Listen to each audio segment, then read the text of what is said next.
Do you like the north of England? Would you like to spend a couple of days doing nothing but playing board games, eating great food, in the presence of fantastic people, some well-known faces from board game media, and potentially Matthew Jude smelling great?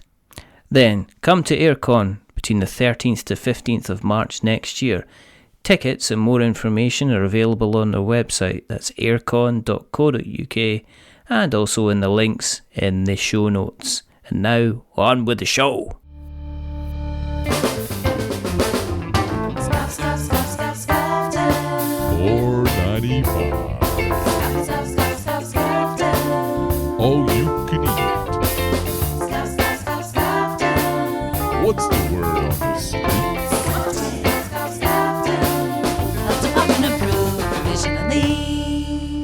Hello and welcome to another episode of We're Not Wizards. My name's Richard. I'll be your host for October.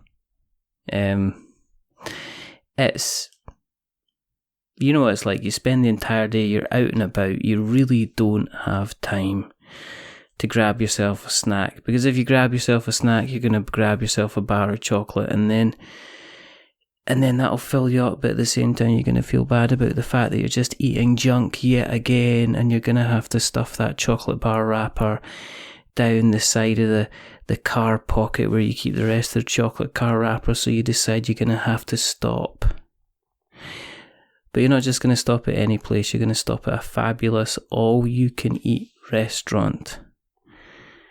And not just any restaurant, a restaurant that's potentially got spillages, a restaurant that has got shrimp that could be fabulous or dangerous.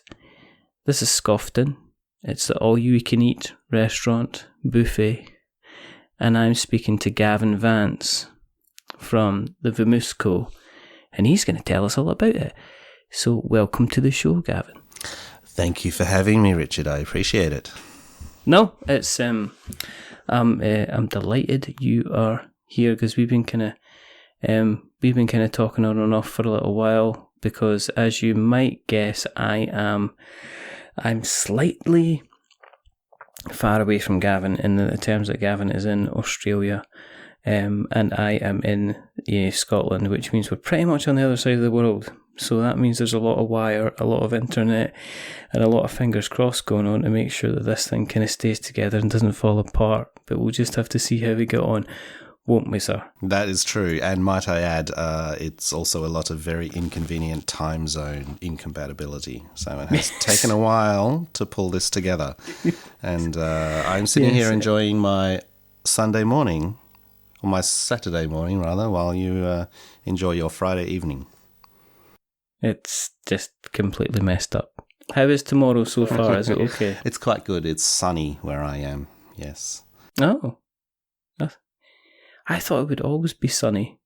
No. I live in Melbourne. It gets very rainy and very grey sometimes. All right, cool. Let's talk. I mean, as normal, we obviously need to say hello to everybody who's out there. So, hello to everybody who's out there. Thank you for joining us. The reason that we do this is quite simply because there are still not enough podcasts out there about tabletop and board games. I'm still on a hunt. Still can't find any, except for a couple of wonderful people out there who you know who you are. But the other reason that we do this is because sometimes you come across a game that's got a certain type of look and feel and quirkiness and kind of an interesting kind of take on something. And that's very much kind of Scoffton. And I wanted to kind of pick Gavin's brains just to find out a little bit kind of more about it, where his inspiration came from, where his ideas and everything like that. I mean, I guess the most important question was, do you remember as a small child the first time that you went to maybe a buffet restaurant? Yeah, I probably do, actually. I grew up in a city called Perth on the other side of Australia, and there used to be this kind of weird Scandinavian buffet called Miss Maud's. and there was a couple of them around Oh, town. right. And I think Yeah. that might have been my first introduction to something like that. And it was, I suppose my abiding memories of that are the mounds of seafood that get piled up on beds of ice and resting on beds of iceberg lettuce and things like that. Yeah, I think that would probably be one of my first experiences with an all-you-can-eat restaurant. And have you? Is that become one of your firm favourites? I mean, are you still like a buffet type man?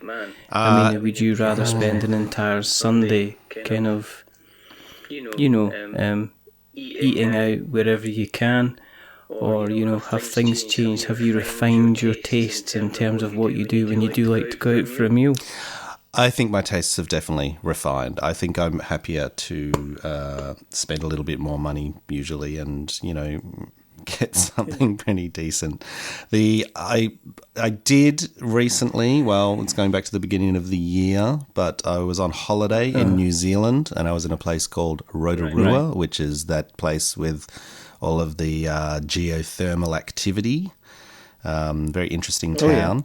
But I discovered in that town an all-you-can-eat restaurant called Valentine's, and I looked in the window and it was Scoffton come to life. They had the claw machine, they had everything, and I absolutely had to go and eat there. So that was my last all-you-can-eat experience at a place called Valentine's in New Zealand. What was it like? Did it kind of live up to your? Did it live up to your game then? Were you kind of like going, "Oh, I've got this"? Did it actually maybe inspire you to make some mechanical changes to Scoffton when you were playing? Not quite, but it did reaffirm my continued avoidance of establishments like Scoffton in the real world.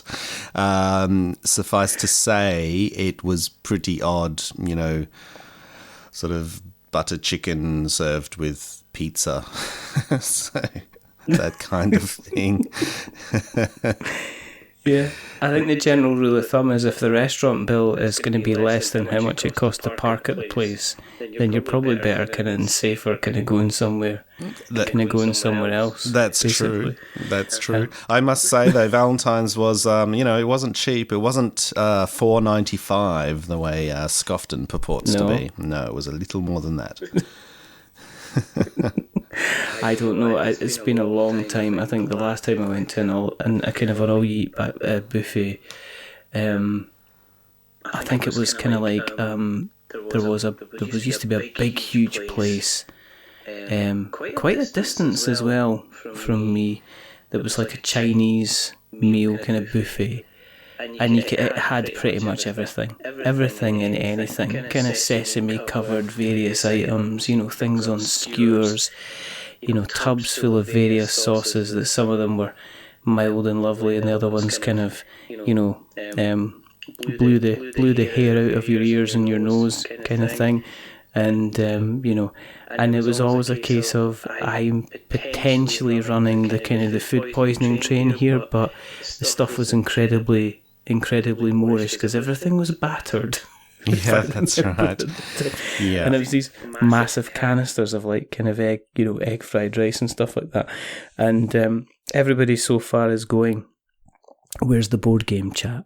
I didn't realise I was listening to "We're Not Chefs" kind of thing. But in terms of you, I mean, obviously you growing up in Australia, what's the access to the hobby like? I mean, was it a different kind of journey? I mean, do you have as much exposure to kind of all of the games that, folks, they talk about Monopoly and Catan and Carcassonne and stuff like that? I mean, I take it you still see those kind of games, but is there such a big kind of board game hobby where you are as what you see normally, what you see other places? Yeah, well, I suppose, we're all very globally connected and we all get to see what each other like and all that sort of stuff. Now, I suppose the first thing along that point is board games in Australia are very expensive. They're very expensive to have shipped here, and We generally tend to pay a little more for things. We also don't balk at higher shipping prices, so the average Australian is used to paying quite a lot of money to have things shipped around.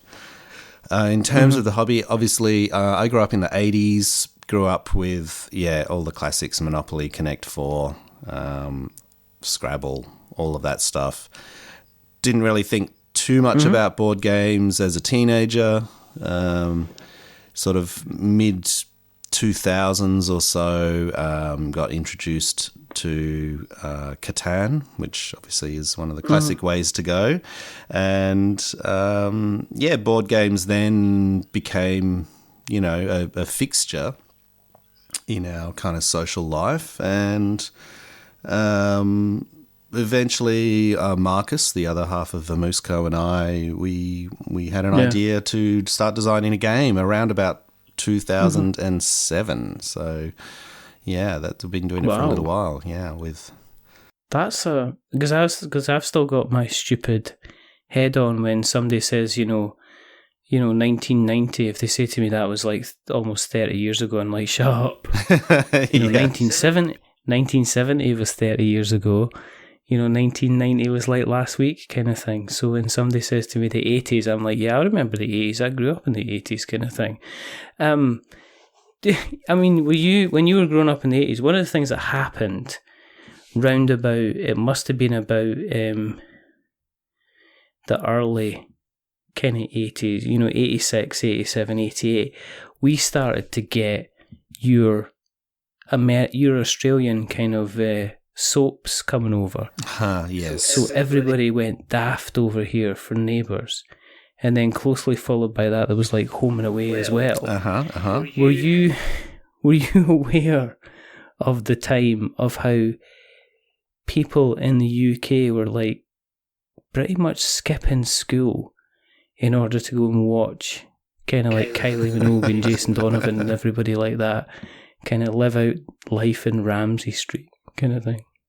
Yeah, I had no idea it was so at epidemic levels, but I think later on we in Australia were quite well aware that shows like Neighbours had made quite a splash in the UK. So there was always that general awareness that a lot of people in the UK saw Australia through the prism of Ramsay Street.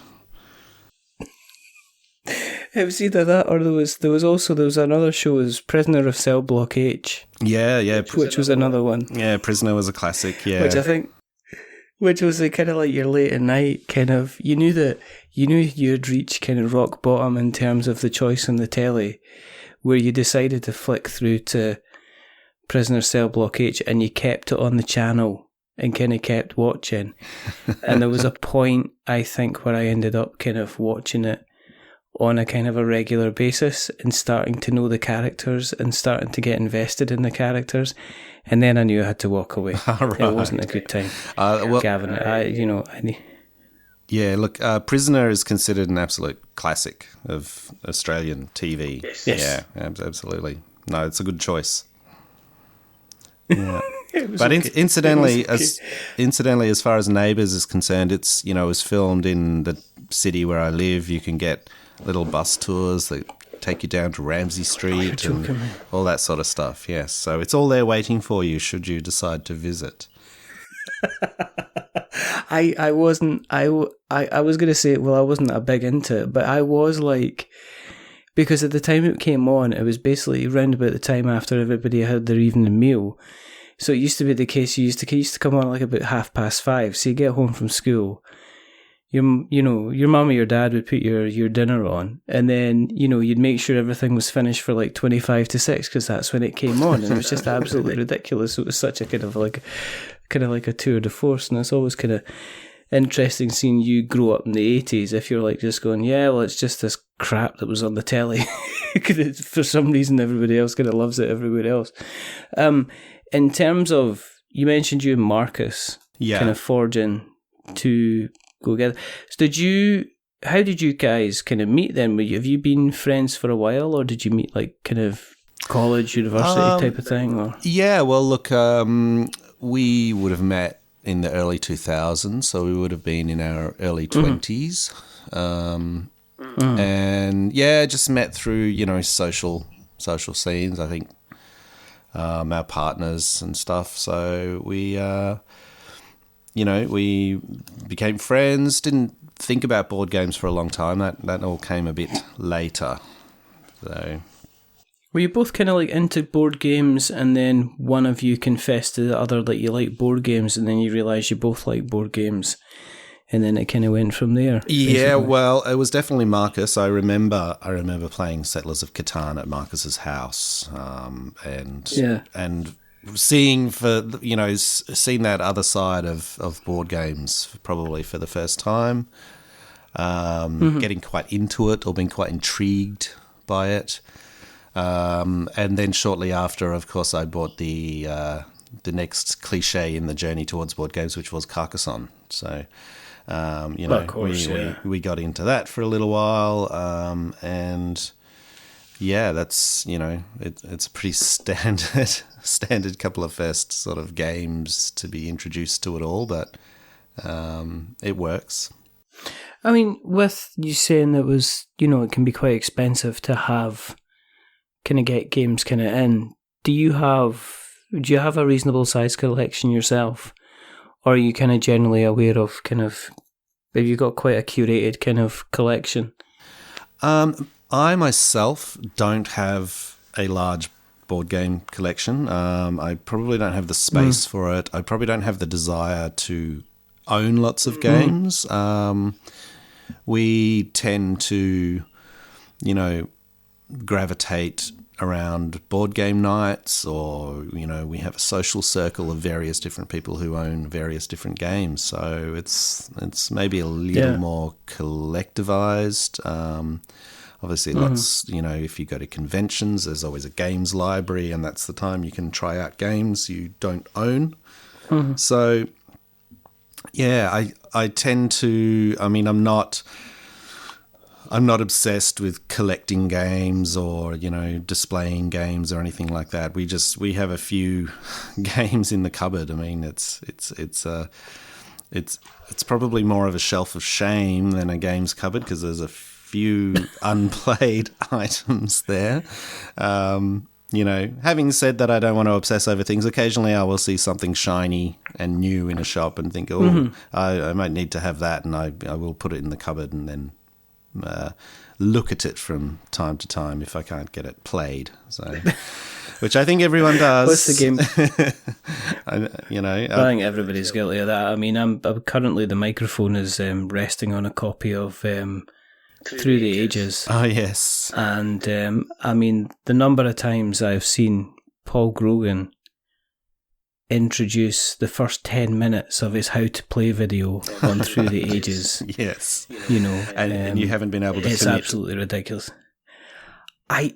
It's quite, I think it's one of these games that's going to take like an afternoon with me and a couple of cups of coffee and just sitting down and having some kind of me time. Because I know you can play it kind of single player, which is kind of attractive. And I think it's one of these things I don't think you could sit down with somebody opposite you and learn to play the 2-player game. I think you'd need to bring it to the table and actually have some knowledge and say, right, you need to do this, and then I need to do this, and then I need to do that, kind of thing. Otherwise it's lost. What about yourself? What's kind of currently sitting on the shelf of shame that you'd like to kind of get to the table? Well, I'd probably have to say I bought Feudum when it was just finishing up its Kickstarter run, so that's going back a little while, and it was duly delivered to me, and I opened it up and had a great look at everything and then put the lid back on and set it aside, and I would love to get it happening, get it to the table, but I just have found it quite intimidating. So I will definitely have to rectify that. It's probably more a case of really not delving into it. I mean, I think I looked up a setup video, and that itself was about 17 minutes long. So I kind of just thought, this is something for a really, really rainy day. So I will have to rectify that. What's kind of putting you off? kind of getting it to the table? Oh, look, it's probably just, it's kind of tucked away and I just kind of overlook it. It's probably, a little bit of laziness, a little bit of intimidation. I'm definitely not described as any kind of rules lawyer or anything like that. So I often find it a bit of a challenge to get a more complicated game out and really, really go through things. So look, it's something I will have to do at some point. It's certainly something I can improve upon. I mean, in terms of like Kickstarter in general, are you then very, very picky about what you would consider backing because of like the potential shipping costs and stuff like that as well? Because I know that you guys always seem to get kind of mightily stung on terms of the shipping costs. I mean, everybody else is like, it's like $15, Australia and New Zealand, $175, and it's a tiny like box, and you seem to be subsidising shipping for kind of like everybody else. So in that in turn, does that kind of give you pause? Is it one of the deciding factors to say, well, actually, how much of the percentage of the game price am I going to have to pay for the shipping here? Yeah, there's a real psychology around that, because I think in Australia, I mean, people use the internet to buy things all the time. It's not just board games, it's all kinds of things. And Australians will not worry too much. I mean, it's not great, but if the shipping costs the same amount as the item you're buying, people will generally, they'll just kind of accept it. It's not ideal, but we do understand it, and it is what it is. We're a population of 25 million, so we're not a massive market. We're far away. We're not really a central distribution hub for anything. So I think there's that psychology where, if a board game costs $20 and it's going to cost $20 to have it shipped, you just kind of, you do it. Translate that to somewhere like America and it just doesn't go down well. So we're very, very conscious of that when, attempting to design our own Kickstarter campaign, and I think you have to treat the shipping very delicately, because the shipping costs that you see on Kickstarters are never the actual shipping costs. That's, it's, you see some Kickstarters with, $6 worldwide shipping or something like that. That's not how much it costs. It's phenomenally more than that. That's not happening. Yeah, so you've got to work out, what's been subsidised, what's not. How much can you reasonably ask, people in America to pay for shipping, knowing that at a certain point they're just going to walk away? It's all a bit delicate in that regard. But as far as I'm concerned, when I see something on Kickstarter, if I want it, you've just got to pay the shipping. It's part of the deal. Yeah. I mean, I know that, I do a lot of work with like the marketplaces like Amazon and eBay. And I know for a long time, Amazon just refused to go and kind of set up anything in Australia because they rely on having internal shipping being like spot on, that they can like make an awful lot of money out of the shipping cost and to ship stuff around Australia. I know that somebody said to me that it was, in some cases, it was cheaper to ship something from the UK to certain parts of Australia than it was to ship in Australia from one part of Australia to the other, just because of the route they had to take. It ended up kind of costing a small fortune. So I know that eBay Australia seems to be a thing and exist. Yes. I know that Amazon Australia absolutely is something that's still very, very much finding its feet. Yeah. And Amazon in the last year or two had a bit of a hiccup with our rather foolish federal government insisting that they start to collect tax on behalf of the Australian government. So Amazon pulled out for a little while, and then they came back as Amazon Australia.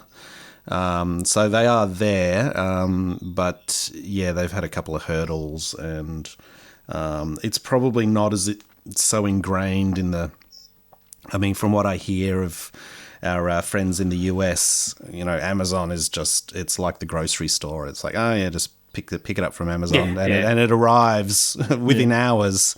Whereas here, it's not quite so ingrained yet. It's more of a you get on it to buy something really special.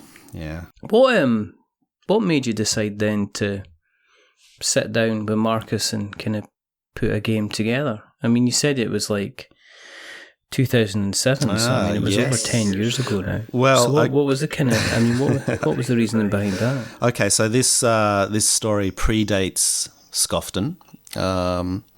Around about 2007, I said to Marcus one day that there should be a game about beavers, and that the game should be called Damn Beavers. And we decided that we had to make this game. So we started cutting out bits of paper, and we got crafty, and we decided to make this game about beavers, and we had no idea what we were doing. But we created a tile laying, map building game about beaver colonies, where you are attempting to become the strongest beaver colony by foraging for resources in I guess it's the wilds of Alaska or Canada, and basically you build up your beaver colony, and the years and seasons go by, and you get little baby beavers and stuff like that. So we created that game. It didn't have an ending for about 4 or 5 years. Right, okay. So it just kind of floundered. We didn't, real life got in the way. We had other things to do. So, then around about 2015, we revisited it. We realized how popular board games had become, and we wanted to see it published, basically. So we embarked on a real mission to try and gain the interest of a publisher for the game Damn Beavers, and that did not work. So we had to rethink everything. So then it became the notion of, well, we will need to publish it ourselves, and we will need to do that through Kickstarter, and we will need to learn how to do all of that. So rather than doing it with Damn Beavers, which is our very special baby in a sense, we decided to create a simpler game, something more easy to put together and manufacture and sort of all the rest of it. And that game eventually was Scoffton. That's how Scoffton came about. And that was a couple of years ago, so that's been about a 2-year development process. And in the meantime, Damn Beavers ultimately has kind of been shelved. We are concentrating on Scoffton, and it's become its own game. So it's become its own thing in its own right, and it has quite a few fans around the place who are looking forward to it being published. So it had a run on Kickstarter last year. It was ultimately unsuccessful. We had a lot of lessons learned, and we have applied them to the new campaign. So hopefully we have our old Kickstarter fans coming out of the woodwork and getting on board along with some new ones. I mean, where did the inspiration come? For Scoffton. Right. This comes down to sort of how Marcus and I kind of work together. I often have silly ideas for games. He's a little bit more about the maths and kind of mechanics and putting things together, and together we collaborate to kind of make these things come alive. So Scoffton was, I think it was just another case of an idea a couple of years ago. I thought, a worker placement game in a buffet restaurant makes a lot of sense. You've got all these different places to go, you've got all these different tasks. The spark of the idea came. I knew immediately that it would be called Scoffton, as in Scoff Town, and the game really started kind of writing itself, came together quite quickly, had a lot of different, the early iterations would have run for about 3 hours or so, so we immediately needed to cut a lot of time off the game. Initially, you had stuff like you had a hand of cards and you had money in your hand and, all this extra stuff that ultimately through the development process just needed to go and just needed to be simplified. So, yeah, there was a real process of rapidly trying to get the game pared down so it could be under an hour. And, that it was just more instantly able to be picked up, basically, by people who wanted to play it. Was the art style, was that a conscious decision to go for something which, the style that you went for? Because it reminds me of kind of 1990s kind of cartoon type stuff. And I'm not talking about kind of like kids' cartoons. I'm talking about the kind of the stuff you would see maybe in a Beavis and Butthead kind of backdrop, that kind of thing. Because one of the things that's striking about it, and I kind of tell everybody to have a look, on social media or whatever, with the pictures of the game themselves. You get it straight away. I mean, one of the things when you lay that board on the table is you get it straight away. It's not like a sci-fi theme. It doesn't need to be cleverer or more artistic or more inventive than what it already is. If you put that in front of anybody at all, people are going to look at that and go, "That's a buffet." There's not, and was that, was that a kind of a conscious decision not to kind of go overboard with the art? Because I see that an awful lot. People are bringing in graphics and vectors and shading and, stuff like that. And there's a lovely kind of charming purity to the art that's itself is in Scoffton as well. It's very, very simplistic. Not that it looks cheap. It just really, really fits the theme. It really, really fits kind of what you were aiming for. Yeah, Richard, you can say it looks cheap because it is cheap. So there is a story behind all of that as well. So yes, we acknowledge that there is a naivete behind the art of Scoffton, and that came about through several reasons. So when we started, obviously we started with a piece of cardboard torn from the side of the box, and we created a quick prototype in pencil. That quickly became something a little more solid. All through this process, Marcus was doing most of the art. He used to sort of write and draw cartoons in his college days. He hasn't done that for a long time, and he was certainly no user of Photoshop or graphical programs or anything like that. So he created a bunch of drawings for these prototypes. They gradually got better, and the prototype became quite nice and quite usable, and we really were wondering how to move forward with it when my wife Nan was having a look at it one day and said to us, this should be the game, you guys should just do it like this. And we laughed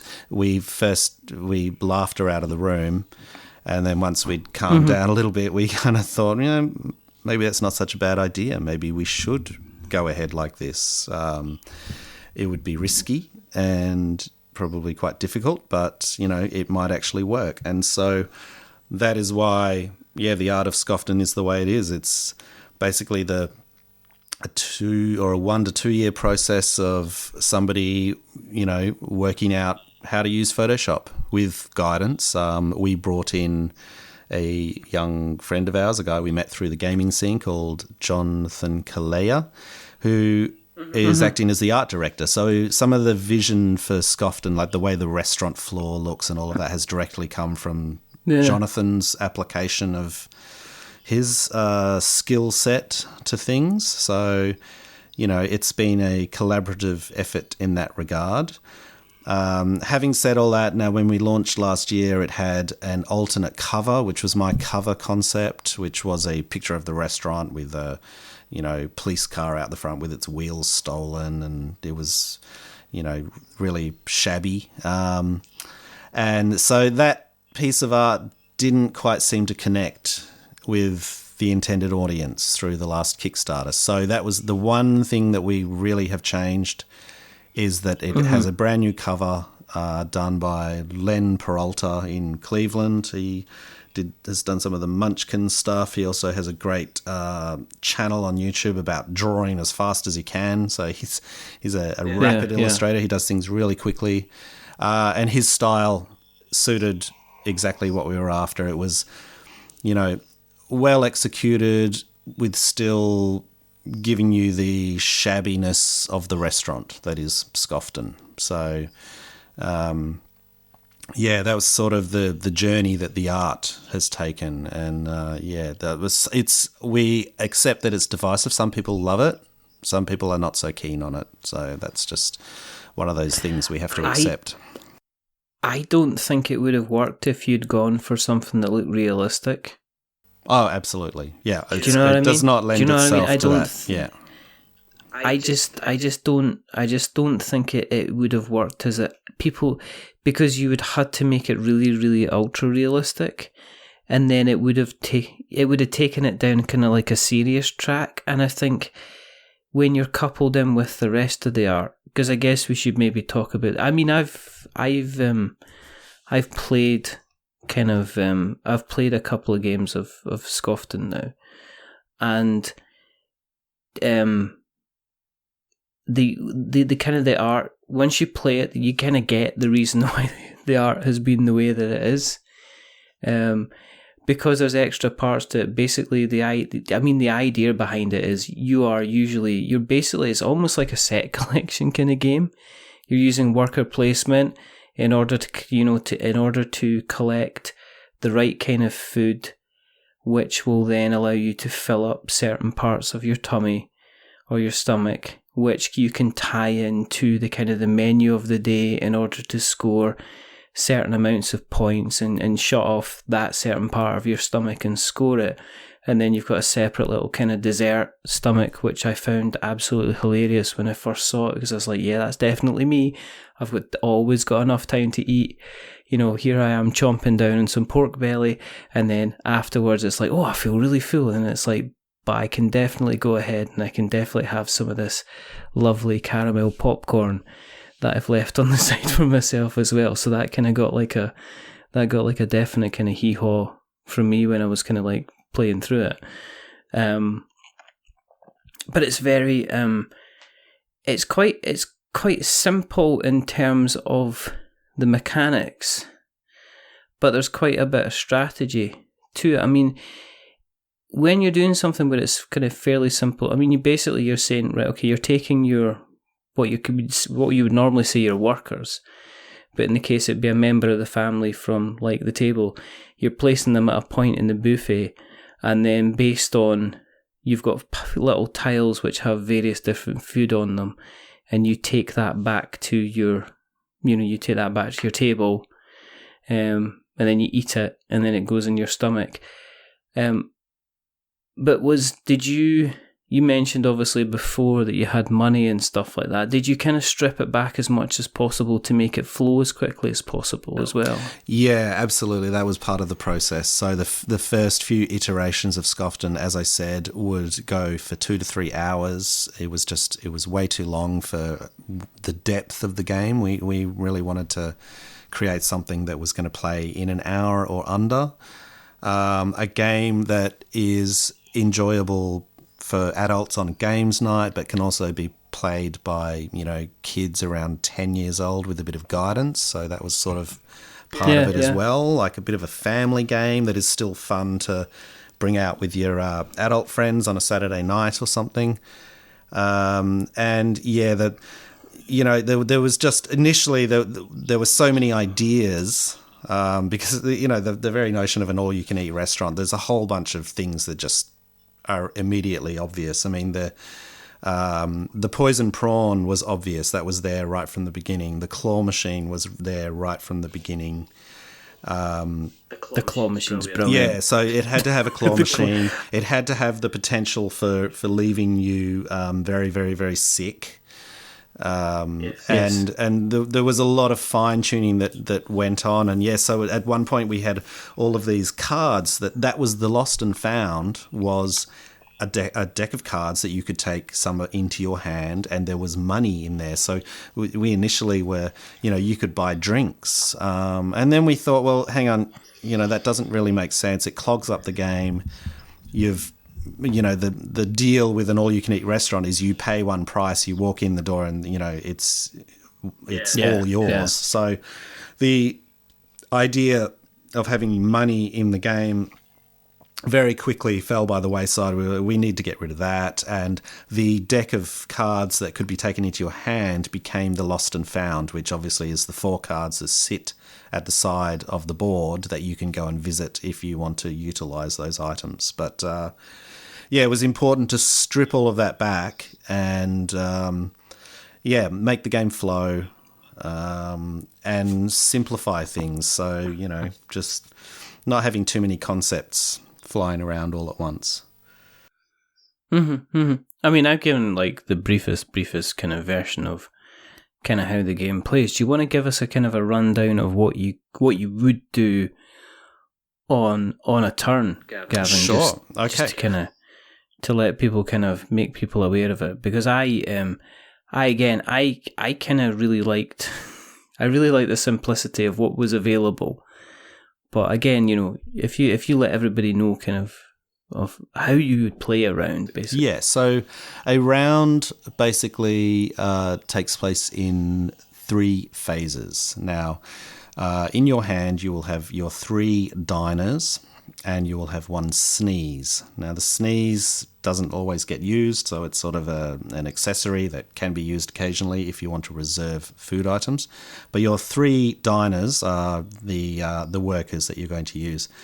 Now, the first phase is called placement, which means in turn order, each player is going to go around the table and they're going to place one of their workers or diners at an action spot on the restaurant floor. This could be at the ice cream machine, it could be at the dessert bar, the salad bar, you could go to the claw machine, you can go to the main buffet, you might go to reception to make a complaint, or you may go to the lost and found to grab an item there. When everybody has done that, that means if in a 4-player game, all 12 diners will be out doing something in the restaurant. At the end of that phase, you have management phase, which is the second phase, which is basically the management deck. The card on top will flip and that action will resolve. The management might come and give you bread. They might make you eat bread. They may clean up parts of the restaurant. Or there may be a food fight or something like that. So that action resolves.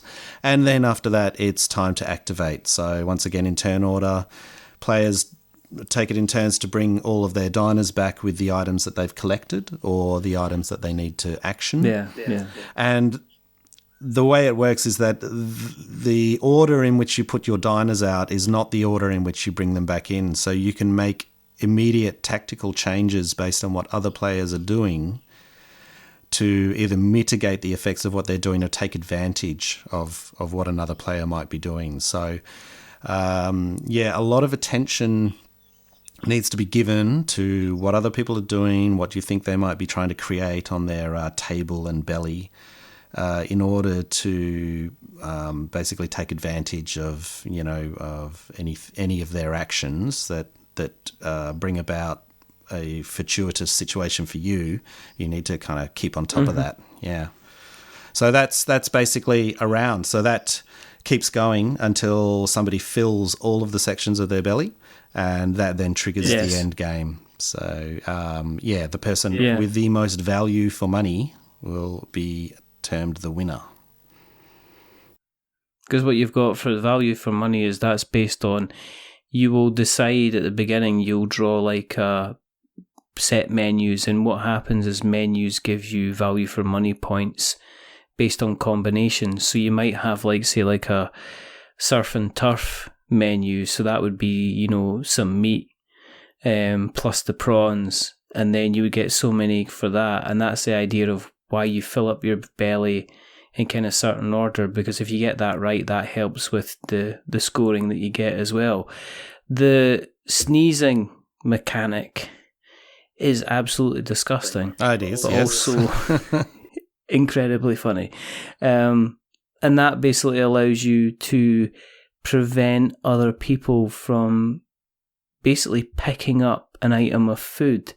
So it's like a tactical type of thing that they can do.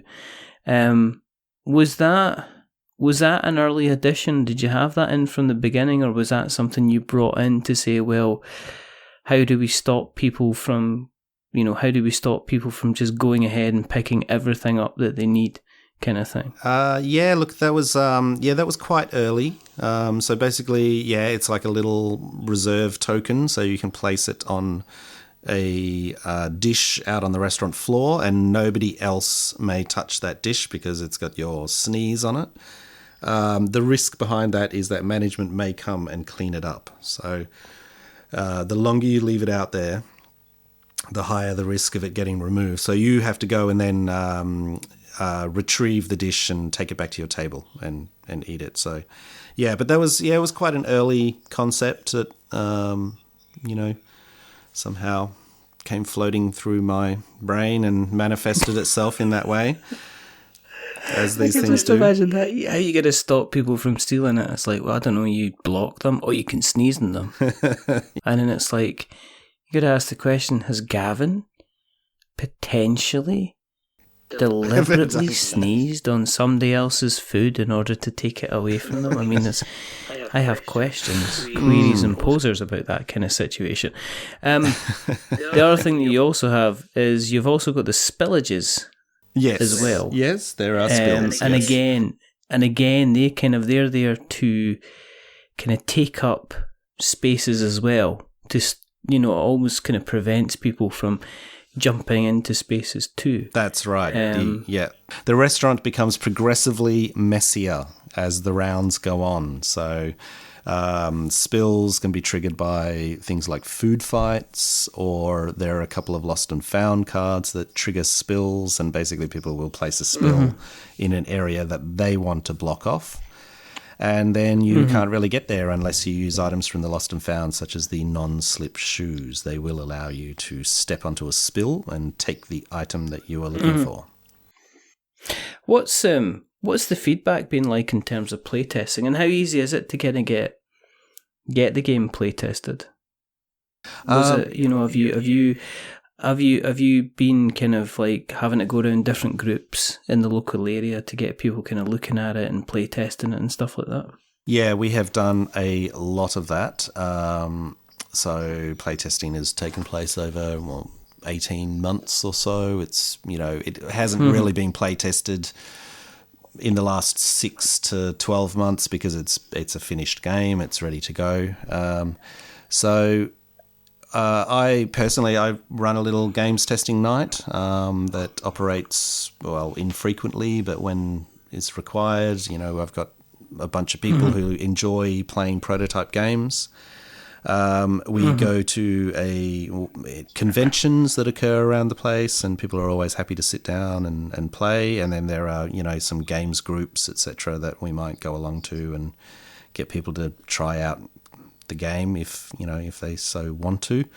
And the feedback has always been really, really good. It's people are often attracted to the colour palette of Scoffton. They see it on the table and they think, oh, what's that? And a lot of people find it quite charming and a slightly unusual take on board game design. So that's kind of it's a little bit quirky, I suppose, and some people really respond to that quite well, and they get the joke immediately. They see the art's a little bit shonky. They can see that the restaurant itself must be a little bit shonky, and the whole thing kind of works thematically. So that level of feedback has been really good. The one thing I was surprised about when we ran a Kickstarter for Scoffton late last year. Some of the feedback we got from that was, that it seemed to me to indicate that there were a bunch of people out there who really, they didn't like humour in board games, or they didn't appreciate humour in board games, and that was quite puzzling to me. I thought it was very odd that, there were people quite earnestly asking, why is the art so crappy, and the people that just didn't seem to really be able to put it together, that the whole thing was a bit quirky and a bit of a funny take on an all-you-can-eat restaurant. So I found that kind of puzzling, because I think there's a lot of room for humour in board games. Yeah. Yeah, it was kind of strange, because I was speaking to Ian McAllister from the Giant Brain. Oh yes. He did a write up on it. He did indeed. And I just said, and he got it kind of straight away. And I was, because I asked him how he found it after he did it, and it's like, I mean, it was a quirky, very simple to play, easily accessible kind of worker placement game that didn't overstay its welcome. And he says, I didn't find anything kind of offensive. He says, and I loved the kind of the theme. Yeah. And I think that's what I got. Yeah, I think humour's a funny thing in games. Yeah. I think it's like if it's kind of like maybe being produced by the people that are playing it, I think people are okay with that. I think if it's something where you're trying to almost like, where it's not in your face, and it's kind of like a subtle humour, because the way I saw Scoffton was, I have been in this type of buffet situation, so that's why I find it amusing, kind of thing. That's why I got it, because I've been there, basically. I think was why I kind of liked the look of it and liked how it looked. Yeah, everyone has. Yeah, well, when I say humour, I'm not talking Cards Against Humanity humour. I'm talking a little more subtle. But when you bring up Ian McAllister, he was great. His little game group were great, because he did say to me up front, we don't really like worker placement games. That's not really our bag. We don't really play too many of them. And I sent him Scoffton, and the response was great. So that was a little win for us. Might I add, I believe you two have the only 2 copies of Scoffton that would be in Scotland. So we do. I have the other one, and the presentation, because you've 3D printed most, if not all, of the materials, including the kind of the little board in the box. So I've been playing about with it, and I mean it's been there's an awful lot of work that's gone into the components. Yeah. Well, look, and it's a ready kind of game. It's a ready game to kind of go, basically. Yeah, it was very important for me to be able to present a prototype that was going to be very, very close to the vision of what the final game would look like. So we embarked on a arduous task of creating 30 sets of what became the Scoffton prototype. And I can honestly say I'll never do that again, because it was about 2,500 little tiny square tokens to cut out by hand. Lots and lots and lots of work. But I mean, the result was great. Like the game, people would pick the game up and it looks like a finished game. So it was worthwhile. It was just a very, very big job. So yeah. I've got about 3 of them left, still deciding where they're to go to. So, what's it been like in terms of the marketing? I mean, with you being kind of where you are, I'm guessing that you getting to the States for any of the conventions there, or getting across to Europe or the UK is just, it's not going to happen unless you're 6 numbers coming up on the lottery, I guess. Absolutely, But, yeah. Has it been a different approach with the marketing for yourself then? Yeah, well, obviously it's a more low key approach. We don't have big games conventions happening all the time the way that the United States does. The UK maybe not so much, but definitely more. I mean, we have a few conventions. We are launching Scoffton next Friday in conjunction with PAX. So PAX has an event in Melbourne every year, and that's a huge convention. We attended, we've been there the last few years. Last year was really great for us. We were part of what's called the Tabletop Game Designers Australia booth, which meant we had a little area to be able to set Scoffton up and attract people into the booth and talk about it and get people excited. And we found that people noticed the game. They were quite into checking it out, and that was really good for us. So we are hoping to replicate that again this year. How much is a all-you-can-eat buffet ticket going to be then? What's going to be the price on the kind of the Kickstarter itself? Okay, Scoffton it's $48 Australian.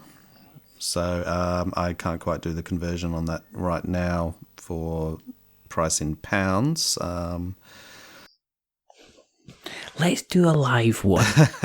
Let's see. Let's actually, coming live and direct. Let's do a currency conversion check. I do know that Here we go. I do know that the game shipped to the US is about $40 US. All right. Okay. It's £26. £26. Okay, and how does that stack up with tabletop games in the UK? That's ridiculously inexpensive. Okay, yeah, I see. That is ridiculously inexpensive because I've seen what's in the box and you get lots and lots of components. I've seen games with far less components being more money than that. Okay. So, well, that's a good again, thing, that's just the exchange rate. On today, we'll see how it goes next week, shall we? Yeah, exactly. We might need to have a chat off podcast about conversion rates. We may do. Yes, look. Yeah, so that's good. So cool. Yeah, so about I've spent 48 Australian dollars. Yeah. Yeah, 48 Australian dollars. I've spent much time with spreadsheets trying to work all of this out to try to make sure that everyone has a reasonable level of happiness about the price of Scoffton. We did have to have a $2 price rise on last year's Kickstarter just because of the exchange rates have changed. We put a bit more money into the artwork, so we just had to make a bit of an adjustment there. But we still think it's quite reasonable. Yeah. Yes, it is. And is that going to be a ticket? Shipping's going to be charged after the campaign then? Is that what you're thinking about doing? No, shipping will be charged during the campaign. I'm not a big fan of going back to people and asking them for money later on after they've made a purchase. And, I just don't think it's a good system. You get that email 6 months afterwards with someone saying, "Oh, can you give us some more money to ship your game?" And you kind of like, what game even is that? So, I like to get it out of the way.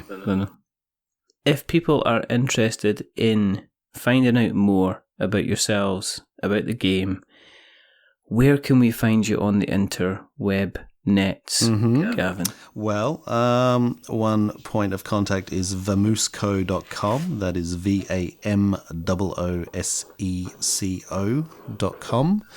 That's the main Vamoosco website. You can also look Scoffton up on places like Board Game Geek.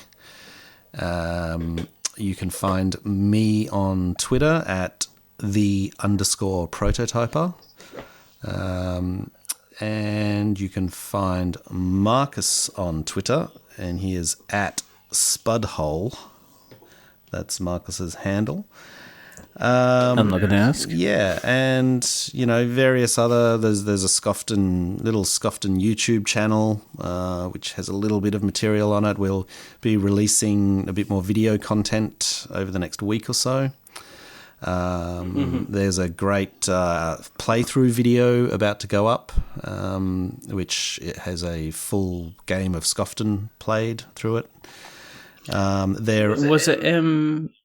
Somebody else did one quite last couple of months. Is it Meeple University? Oh, Meeple University, yes. So Meeple University, there's a few videos from Meeple University up. They live in the same city as us, so they are friends of ours, and we have had them create a few videos, which they have a how to play. They have a couple of interviews and things like that. They're always hanging around conventions and stuff. We bump into them all the time. Oh, good. And we also have up our sleeves the Scoffton jingle. So we have created a TV-style commercial that advertises the restaurant. And that is about to be available. And that obviously makes up a fair bit of the Kickstarter video component. So we're really looking forward to launching that and unleashing that on the world. I'm not too sure how many other board games have jingles. I mean, there's a few out there, but this is something we have worked very hard on, and we're looking forward to seeing the effects that it has. I'm sure it'll be fantastic. And we will make sure that we put all of the links in the show notes. Yes, sure. So that we've got notes to show. And we'll make sure that we put we'll put a link to Ian's review. Oh, great. Yep. In there as well, just so everybody can kind of check his thoughts on it. As I say, I've played it a couple of times. I've found it very enjoyable indeed, basically, to be honest. Oh, good. Hand on my heart and stuff like that. Excellent. I appreciate it. And I can only wish you the best of luck for kind of when it launches, kind of next week again. If you want to keep an eye on what we are up to, it's quite simple. Go to the internet webs and search for We Are Not Wizards, and you'll find us on Facebook and Twitter and Instagram, and we've got our blog, which is wearenotwizards.blogspot.com, and we've got our normal website, and you can pick us up on all the podcast catchers of choice that are either using the word pod or the word cast, or using neither, like Player FM. Or you can go to Apple Podcasts and you can drop us a subscription, you can drop us a rating, you can drop us a review. You can tell people about us, which is always really, really helpful. If you've listened along tonight and you like what you've heard, tell somebody else. That would be fantastic. Even if you don't like them, just tell them anyway. Scream it at bus stops. That'd be fantastic. As I say, if you do like what you hear, consider give us a rating or review on Apple Podcasts. As we say as normal, don't give us 10 stars because it makes us big-headed. But don't give us 1 star because it makes us cry into our soup. Give us something in the middle, like a 5, because it's average. And just like an all-you-can-eat buffet, we're just a little bit average. But the person who's not been average today is rather wonderful. They're rather fantastic. He's a man who's an early riser who's going to go off and get himself a bacon sandwich somewhere. It's the wonderful, the fantastic Mr. Gavin Vance. Thank you, sir, for coming on. Oh, thank you very much for having me, Richard. It's been very enjoyable, and I look forward to hearing all about this. And thank you very much for having me all the way over there in Scotland. You're very, very welcome indeed. There is only 2 more things to do. The first thing is to remember there were many things, but we're not wizards. Are we wizards, Gavin? I am most definitely not a wizard. In fact, that is quite a solid fact. Yep. Superb. And the other thing is to say goodbye. So it's a goodbye from Gavin. Say goodbye, Gavin. Goodbye, everybody. Thank you for having me. And it's a goodbye from me. Remember, stay safe, roll 6s, make something awful, and check out Scoffton. Treat yourself. You want that donut. You want that ice cream. You want to use that claw machine. You want to see what happens when you sneeze on somebody else's food. But until the next time, goodbye.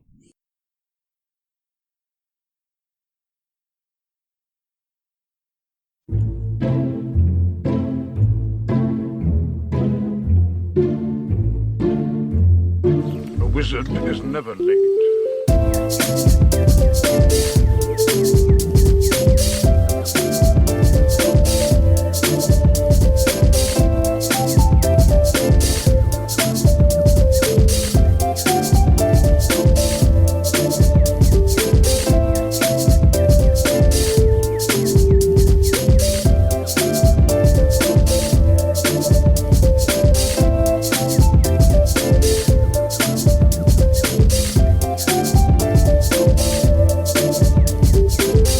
nor is he early.